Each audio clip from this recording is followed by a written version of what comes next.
পাণ্ডিত্য থাকলেই ভগবানকে পাওয়া যায় না মা।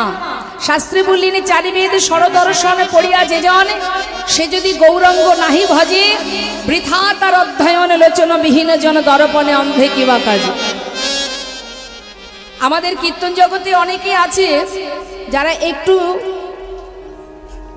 শাস্ত্র পড়েছে, তাদের ভিতরে অহংকার পরিপূর্ণ।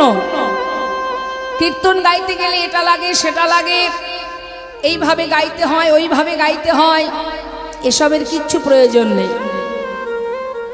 শাস্ত্রে করুণাময় গৌর হরি যদি বলে থাকেন নাম ছাড়া কলিজীবের নাহি আর ধর্ম, সর্বধর্ম সার নামের শাস্ত্র মর্ম, এ কথা যদি সত্য হয়ে থাকে মা, ঘরের কোণে বসে অন্তরে যদি আপনি শুধু বসে বসে মহামন্ত্র জপ করতে পারেন, ভগবান তাতেই সন্তুষ্ট। মাত্র 2 ফোঁটা চোখের জল। তোমার মধ্যে পাণ্ডিত্য আছে, কিন্তু কৃষ্ণ প্রেমে তোমার চোখে 2 ফোঁটা বাড়ি নেই। কি হবে তোমার পাণ্ডিত্য দিয়ে? শাস্ত্রে বললেন বৃথা তার অধ্যয়ন লোচন বিহীন জন।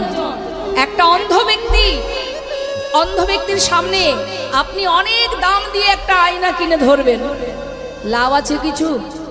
আয়নার মূল্য হয় মা? এটা আমার কথা নয়, শাস্ত্রে বললেন বৃথা তার অধ্যয়ন লোচন বিহীন জন দর্পণে অন্ধে কিবা কাজে। অন্ধের কাছে আয়নার যেমন মূল্য হয় না, পাণ্ডিত্য থাকলেও তোমার মধ্যে যদি ভক্তি না থাকে, তোমার মধ্যে যদি প্রেম না থাকে, তোমার ভিতরে যদি দীনতা না থাকে, বৃথা তোমার অধ্যয়ন। এই কথাটা ভালো করে মাথায় রেখে দিন। এটা ভাববেন না যে আমি ভগবানকে সেবা করতে জানি না, আমি নিয়ম জানি না, আমি আচার জানি না, আমি কিচ্ছু জানি না, আমি কি করে ভগবানকে ভালোবাসবো। হরিদাস ঠাকুর দিনে 3 লক্ষ নাম করতেন, মাসে 1 কোটিরও বেশি।